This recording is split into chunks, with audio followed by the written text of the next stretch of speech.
My son and Dill said I could stay if I pay rent. This isn't a charity, Mom, they said. 3 days later, the landlord handed me the keys and my son an eviction notice. I bought the whole building. Are you out of your goddamn mind? Bringing garbage into my house again? That was the first thing she said. No hello, no offer to help, just those words, flung like knives across the front yard in the searing Florida heat. The sun was at its cruelest that afternoon, baking the pavement until it shimmered like boiling water. I had just come back from the market, 2 miles round trip, in heat that pressed on your chest like grief. My arms trembled from the weight of the plastic bags. But I carried them anyway, like I always did, because someone had to. Inside were 2 bruised apples, a discounted carton of eggs, a day-old loaf of bread, and a small container of milk. Not much, but enough. Enough to feel useful. Enough to feel like I still mattered. My daughter-in-law stood on the porch, with one hand on her hip, a glass of something pink and sweating in the other. She glared down at me like I had insulted her with my existence. "We need fresh food, not whatever expired trash you're dragging in from God knows where," she continued, her voice rising, slicing through the thick air. "This is not a museum. And you're not some priceless artifact. If you can't contribute, you can leave." Her words echoed through the cul-de-sac. A dog barked once. A screen door creaked shut 2 houses down. The wind didn't even dare blow. I was halfway across the yard, steps away from the porch I helped paint the summer my son turned 10, when he stepped out. My son, my only child. He looked tired, not from work, but from contempt. Tired of seeing me. Tired of the burden he had volunteered to carry, then decided to drop when it no longer made him look good. "Mom," he said, not meeting my eyes, "we talked about this. We're not a damn charity. Go guilt someone else." Then he dropped my suitcase at my feet. It was old, brown leather, the same one I brought with me when I first moved in after my husband passed. The handle had cracked years ago, and I had stitched it back with dental floss because the nylon thread had run out. Now it burst open from the force of the drop. Clothes tumbled out, my nightgown, my house slippers, and a single framed photo, our wedding day, 1965.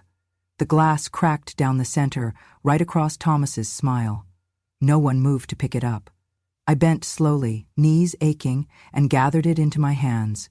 The frame was warm from the sun. The broken glass nicked my finger, and a small bead of blood pooled beneath the surface. I wiped it with my thumb, then reached into my apron pocket and pulled out the embroidered handkerchief I'd carried since my first anniversary. I wrapped the photo gently, like something sacred. "Maybe she'll finally get it through her head," my daughter-in-law muttered, turning back toward the house. "Old doesn't mean owed." I did not speak. I did not look up. I simply took the hem of my blouse and wiped the sweat from my neck, straightened my spine, and lifted the suitcase one more time. No one offered help. I took one last look at the house, my house once, and walked slowly down the street. Past the mailbox where I used to leave treats for the mailman. Past the flower bed they let die because they said flowers attracted bees. Past the porch swing that now sat rusting, the cushions torn, the memories fading. I sat at the bus stop. The metal bench scorched my thighs through the fabric of my skirt. I looked down at the grocery bag and the handkerchief in my lap, and I felt something stir. Not rage, not even sadness. Conviction. They thought they had rid themselves of a burden. They thought I was a relic. They thought I was disposable. They had forgotten what I used to be. Who I still was. A planner, a builder, a woman who never forgot the fine print. And they had just declared war on the wrong artifact. Before they called me a burden, before they acted like I was some fragile relic wasting space, I was a woman who built futures for other people. Not that anyone in this house ever cared to ask. Years ago, before I married Thomas, I was a senior financial consultant at one of the most competitive investment firms in the state. I handled portfolios worth more than most people see in 5 lifetimes. My name was on more legal documents than I could count. I was the one men in Navy suits called when they were afraid their fortune would vanish, and I always knew how to save them. But I never wore that life on my sleeve, not once.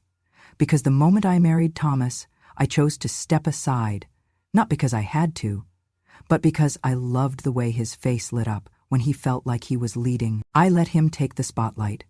I walked a step behind, not because I was weak, but because I believed in shared dreams. He called me the quiet architect of our life, and that was enough. We didn't have much at first. His mechanic's salary and my part-time work barely covered rent. But we built a home anyway, one made of patience, casseroles, and late-night budgeting at the kitchen table. When he passed, suddenly and far too young, I thought the world might split in half. But grief is a quiet teacher. It showed me that love does not end. It just changes form.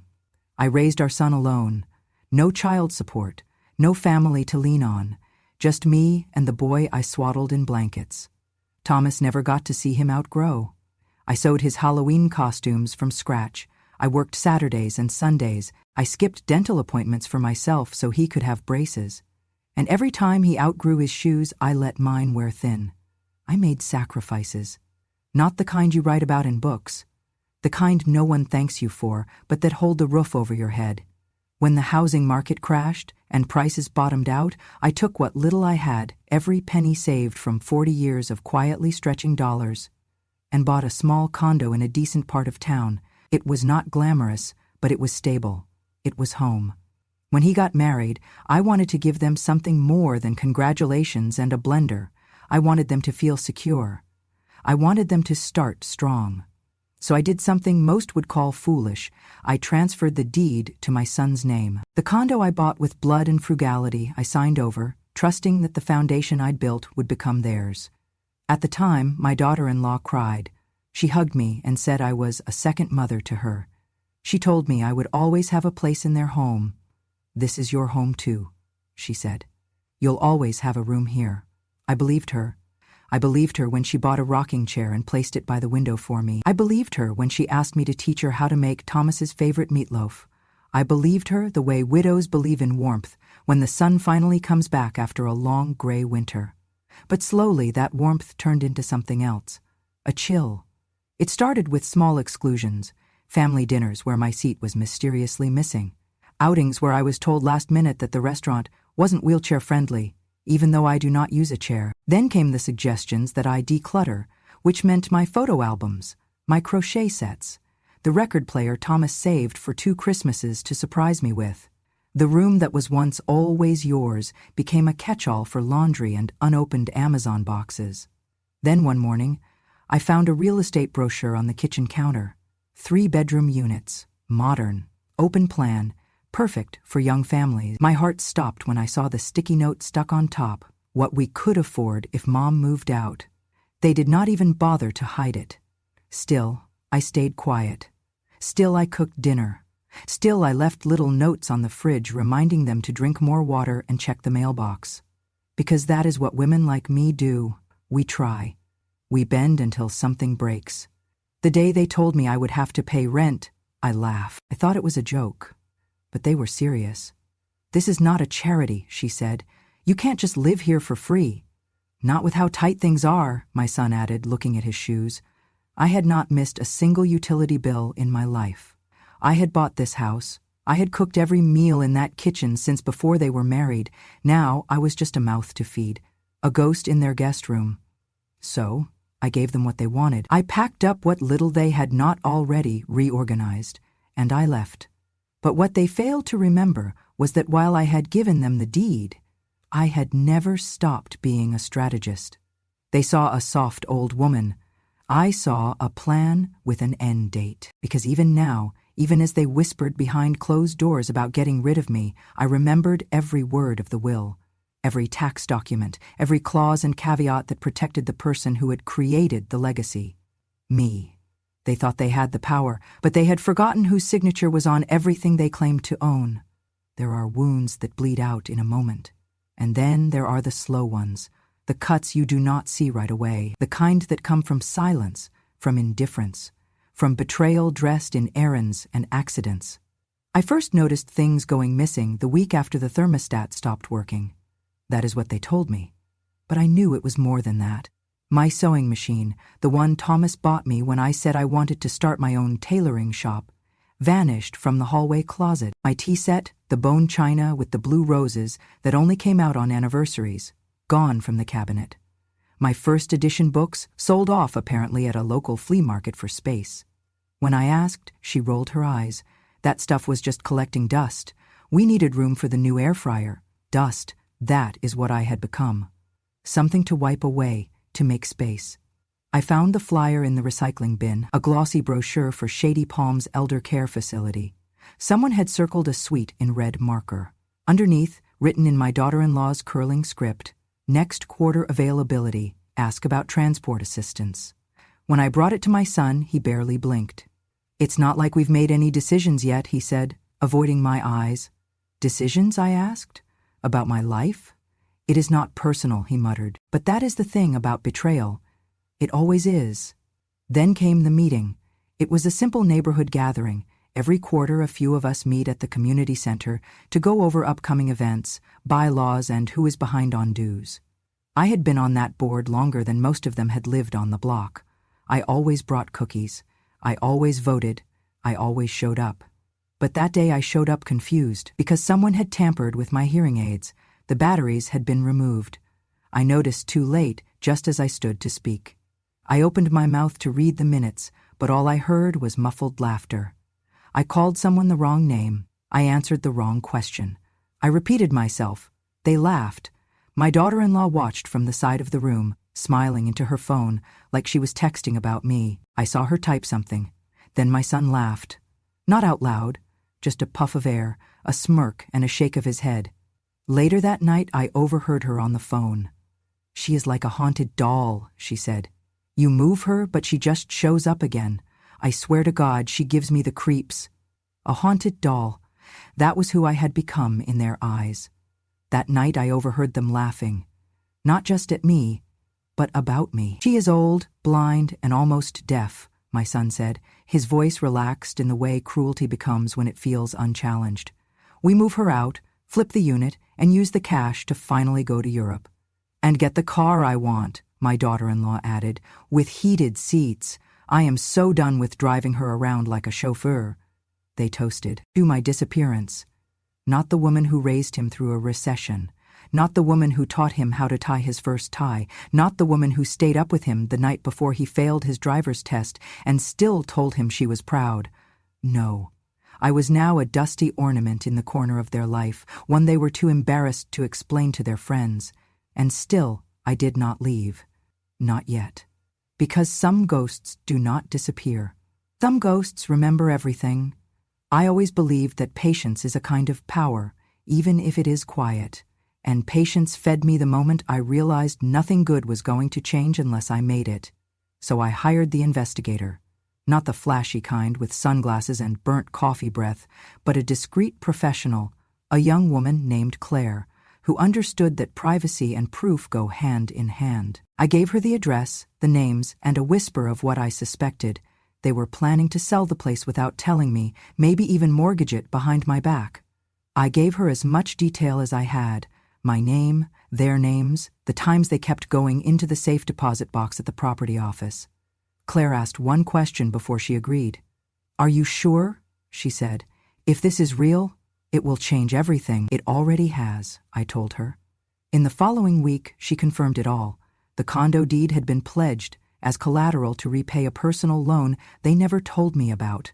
Creditors had liens filed, thousands in overdue gambling debts, plus some medical bills I never saw in my name. Claire found posts online advertising estate items for immediate sale. Picture frames, linens, antique sewing machines, my things. "They're emptying this place," Claire said softly. Then I took my own steps. I ordered 3 tiny recorders, one for the kitchen, one for the garage, and one tucked inside the bathroom vent behind the living room. I placed them strategically, near the counter where they argued, under the sink cabinet where she stored documents, inside the garage near the electric panel. I did it late at night so they would not suspect, and then I waited. I sat at the kitchen table, pretending to read cookbooks. I made tea in the mornings. I dusted the counters. I greeted them quietly each day. But behind their backs, the recorders were working. The first recording came late evening, filtered through static but clear in tone. "She's too old to notice," I heard my daughter-in-law say. Her voice brisk, matter-of-fact.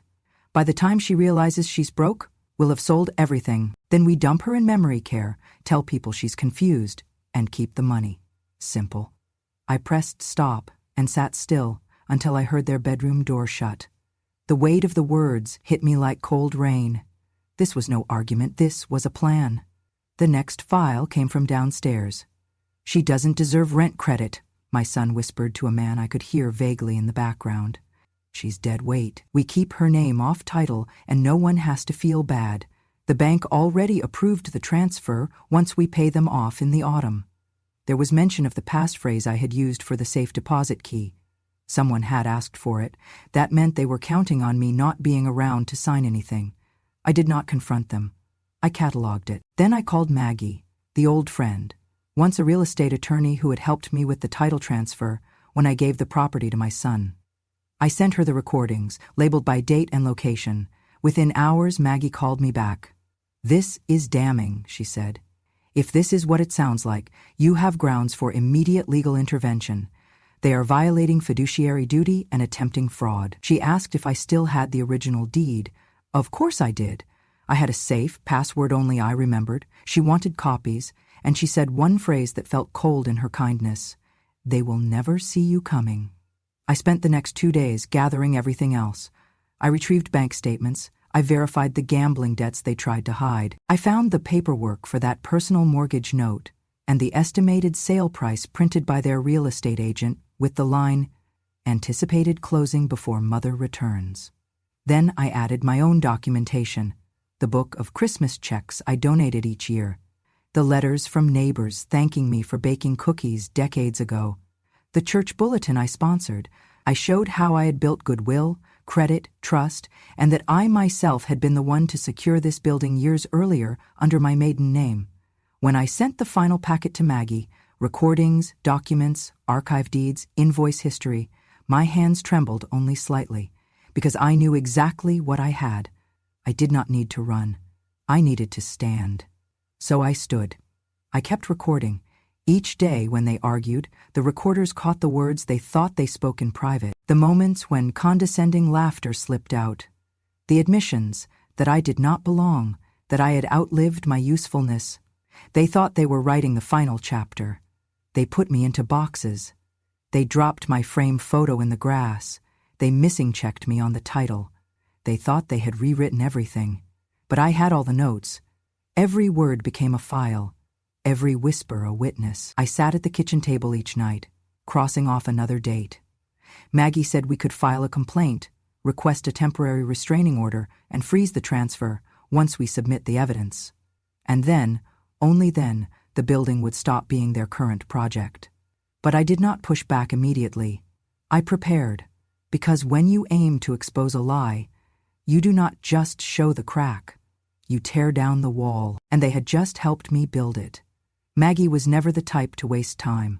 When she called me that Monday morning, her voice was tight with something between shock and delight. "You said they were renting, right?" she asked. "Yes," I replied. "They moved in after their last place went into foreclosure." "Then you'll want to hear this. The building they live in, the one you used to own, is part of a redevelopment trust, and your name is still on record." I paused. "What kind of record?" She took a breath. "Do you remember a man named Ronald Templeton? Real estate investor. You worked with him back in the 80s? I nearly dropped the phone.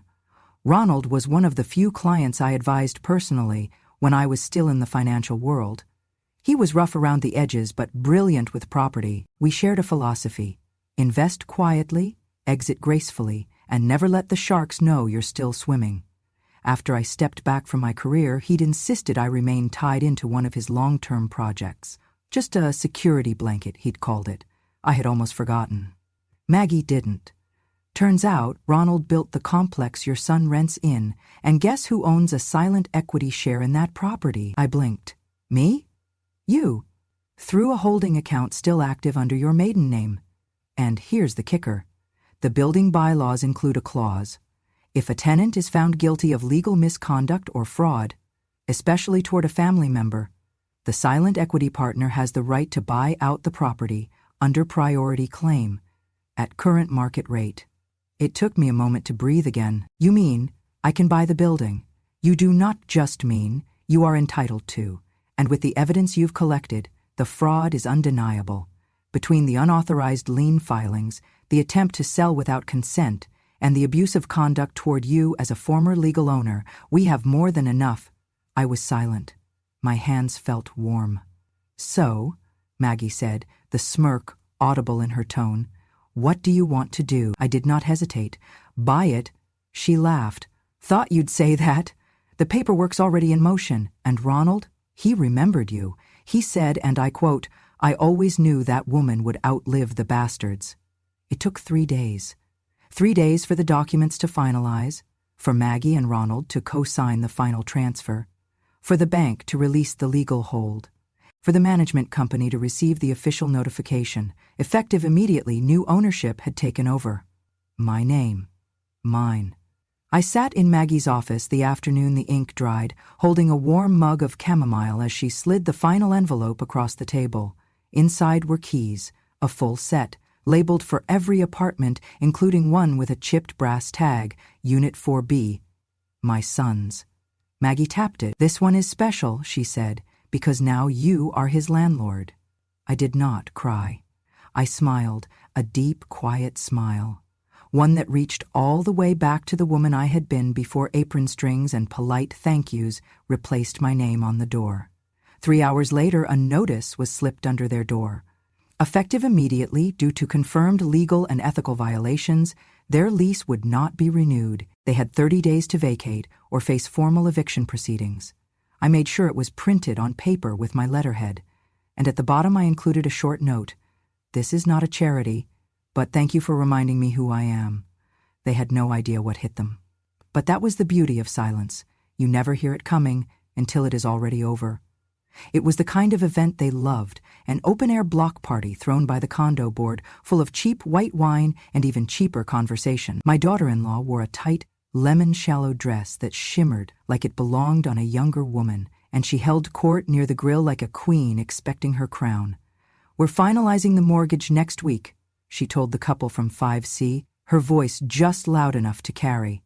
"We're buying this place outright, finally gonna own our own home. No more rent, no more answering to landlords." There were scattered claps, a few polite congratulations. I stood quietly just beyond the buffet table, beneath the tent where they had parked the coolers and the sangria. I wore the same blue dress I wore to my son's wedding. It still fit. Maggie stood beside me, holding the official transfer document in a simple manila folder, sealed and notarized. Her shoes clicked loud against the pavement as she walked forward, the crowd parting like they felt the temperature drop. Then Ronald stepped up, his voice gravelly, commanding, and utterly impossible to ignore. "Pardon the interruption," he said. "I thought it would be polite to introduce the new owner of this property." My daughter-in-law laughed, her wine sloshing slightly. "Oh, what billionaire are we pretending showed up today?" Ronald smiled. He gestured behind him. "Ladies and gentlemen," he said, "meet your new landlord, Mrs. Eleanor Reed." The laughter died. My son froze mid-bite. My daughter-in-law blinked, her lip curled in disbelief. "Wait," she said. "What?" I stepped forward, heels steady on the pavement, the dress catching just enough wind to feel regal. I reached into my bag and pulled out the papers. With Maggie's help, I lifted the document, title, signature, and seal clearly visible. "You have 14 days to vacate," I said, holding her gaze. "I suggest you start packing." There was a beat of silence. She laughed, high and brittle. "This is a joke?" "No," I said. "What you did to me was a joke. This is the punchline." Gasps rippled through the crowd. Someone from the HOA took a step closer, already scanning the document. My son opened his mouth, then shut it, then opened it again. "Mom," he whispered, "what the hell is this?" "This," I said evenly, "is your reminder that some artifacts cannot be buried. They rebuild, and then they reclaim." His hands trembled. Her jaw twitched. "Where are we supposed to go?" he muttered. You cannot just kick us out." One neighbor whispered, "Is that the same woman they used to call a haunted doll?" Someone else murmured, "She doesn't look haunted now. She looks like the ghost that came back for justice." And for a moment, just a breath, I stood, not as their burden, not as their shame, but as the story they were too blind to see. I did not need to shout, My silence was loud enough to echo. "I can," I replied, "and I am." She dropped her wine glass. It shattered against the sidewalk. He stared at me like he no longer recognized my face. "You raised me," he said. "You taught me how to ride a bike." "I also taught you how to respect what you were given," I said. "You failed both lessons." And then, without another word, I turned and walked back through the crowd. They did not stop me. They did not question me. They just watched. Because even in my silence, they knew I had never left. I had just been waiting for the right moment to come home. He showed up 2 days after the eviction notice took effect. It was early morning, before the sun had crested over the hibiscus trees, when I heard the knock on my new front door. Soft at first, then desperate, unhinged. I opened it with the screen door still locked, and there he stood, eyes bloodshot, hair wild, barefoot on the porch. "Mom," he breathed. Please talk to me." I said nothing, just waited. "I know we messed up," he continued, voice cracking. "But this, you ruined us. Over a stupid apartment and some old books?" His hands trembled at his sides, and I saw him, truly saw him, for the first time in years. Not as my boy, not as my mistake, but as a man who made a choice. Again and again. "No," I said quietly. "You ruined yourself the moment you mistook your mother for clutter." He blinked, stunned. "We were drowning in debt. We had no choice." "You had every choice," I replied. "You could have asked. You could have told the truth. But instead you lied. You sold my memories. You dismantled your own history." He stepped closer. "So what now? You're just cutting me out of your life?" "No," I said. "I'm simply no longer pretending you deserve a place in mine." I handed him a white envelope. Inside was a notarized amendment to my will. "I've removed you from all future inheritance, effective immediately. The trust fund, the land in Tallahassee, the securities account, it all goes to someone who has shown me kindness." His fingers clutched the paper like it might burn him. "To who?" he demanded. "That little neighbor girl with the peanut butter sandwiches." "Yes," I said. "The only person who brought me lunch when I was invisible in your house." He looked like he had been slapped.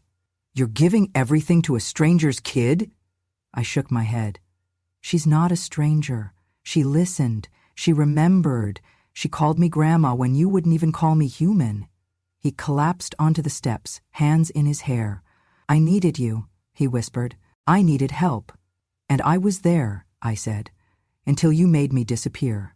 Later that week he called again, not to apologize, not to ask forgiveness, to negotiate. But I was not the one who picked up the phone. My young neighbor did, the one who had helped me plant marigolds last spring, the one who asked for stories about the Great Recession for her school report, the one who came every Sunday with a sandwich, an apple, and a drawing of a cat that looked more like a raccoon. She answered my phone with the poise of someone raised by truth. "She's not available," she said. "She's finally being treated like treasure, not trash." And then she hung up. That night, we drank cocoa on the porch, the air smelling of salt and old magnolia blossoms. She asked me how it felt to be the owner of a building. I said it felt like coming home. She smiled and said, "Good, because you built everything anyway." And in that moment I knew. I had not lost a son. I had gained the one thing I never thought I would again, a legacy worth loving. Spring came softly, as if tiptoeing through the wreckage. The kind of spring that did not ask for applause, but offered quiet resurrection. I spent the first weeks after the eviction planting things. Lavender, snapdragons, milkweed, sunflowers, all from seeds I'd kept for decades, in a mason jar labeled simply Later. Later had finally arrived. I did not just reclaim my life, I repurposed it. The apartment that once felt like a cage, where whispers turned to schemes and respect went to die, became something else under my care. With help from Maggie and a few of her connections, I registered it as a private, transitional residence for older women. Ones like me. Ones who had been cast out, dismissed, or replaced by younger, shinier things. I called it the Second Bloom. Our first resident was a retired nurse whose son sold her trailer while she was in the hospital. Then came a librarian whose stepdaughter claimed she forgot too many things to live alone. One by one, the rooms filled not with grief but with stories, with second chances. I cooked breakfast every Sunday. We took turns tending the garden, and I taught them how to file their taxes online. Some had never used a computer. Some had never been told they were valuable once they turned 70. Meanwhile, I volunteered at the public library twice a week, not to shelf books, but to teach. The children called me Miss Ellie. I spoke to them about invisible inheritance, not money, but manners, not things, but thought, not property, but presence. We created a workbook together. It was called What Stays When Things Go. Inside were drawings, recipes, poems, and letters from kids asking how to never forget their grandmas. One boy wrote, "When I grow up, I'll never throw my grandma away, even if she smells like cinnamon and old paper." I kept that one on my fridge. In the courtyard behind the second bloom, we planted a circular garden with a single iron bench. At its center stood a wooden sign, hand-carved by the same neighbor girl, who now called every Sunday like clockwork. It read, "Dedicated to the relics they tried to erase and the women who reclaimed their value." Sometimes I sit there with a cup of tea and just breathe. I do not replay the cruelty anymore. I do not need to. The story wrote itself out, and the ending did not need a courtroom or a victory lap. Just a truth spoken out loud, finally, after all those years of whispering in kitchens and crying in parked cars. They thought they could exile me with silence, but I had spent a lifetime listening. They thought they could erase me by labeling me obsolete, but I was never a decoration, never a burden, never just an old woman in a rocking chair. I was the ledger keeper, the foundation stone, the one who stayed when others ran, and now, every time a woman walks through the doors of the second bloom, she is reminded that her story did not end where they tried to stop it. It just got quiet enough for her to rewrite it. They thought I was an artifact. I was the only one still holding value. _ 6 months passed. I had not heard from my son again, not directly. He moved 2 counties over, someone told me. Started working at a used car lot. My daughter-in-law filed for divorce a month later. I did not celebrate. I did not mourn. I just made a note in my garden logbook. Winter came early this year. Some things do not bloom twice, but other things did.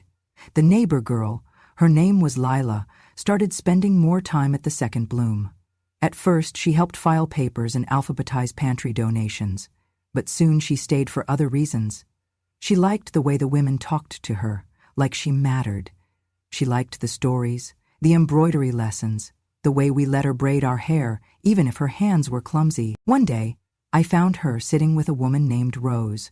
Rose was a former church secretary, sharp as a tack but too tired to fight her own eviction.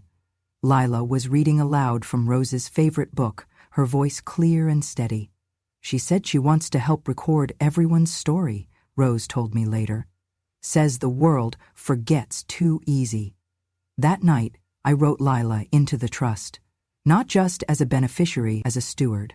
"You don't have to be related to carry someone's legacy," I told her. "Blood doesn't mean loyalty, but kindness writes history." We started hosting Sunday teas. No RSVP, no rules. Just hot drinks, real china, and a folding table in the garden where old women and young girls could trade recipes, jokes, and lessons too long buried. Leela ran the sign-in sheet. One Sunday, 33 people came. I stopped wearing black. I stopped counting the years I lost. Instead, I counted blooms. The begonias by the porch, the rosemary by the kitchen, the orange tree that finally bore fruit after 2 decades of stubborn silence. One day, a letter arrived. No return address, just my name in unfamiliar handwriting. Inside was a single sentence. "I remember the porch swing. I hope one day you'll let me sit beside you again." No signature, but I knew the hand. I folded the letter once, then twice, and placed it in the box under my bed marked Unfinished Business. Not out of anger, not anymore. I had learned something even sharper than revenge. I had learned peace. But peace too has teeth.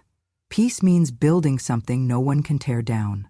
Not with slurs, not with silence, not even with bloodlines. Peace is knowing I left a map for someone else to follow. And so I write, each morning, a little more of this story down. Not because I am afraid it will be forgotten, but because I know now someone will remember. __. If this story stirred something in your heart, if it made you remember a name, a face, a voice that once got pushed aside, then I hope you carry it with you, because there are thousands of women like me, quiet in the corner, underestimated in their own homes, mistaken for background noise. But we remember everything, and sometimes we don't get angry, we just wait. Then, one day, we take it all back, with silence, with grace, and with a signature. Thank you for listening to Grandma True Stories, where real stories of dignity, betrayal, and justice live on, one voice at a time. If you want more true stories like this, of women who were forgotten but never finished, subscribe to this channel. Hit that bell icon so you never miss a tale that matters.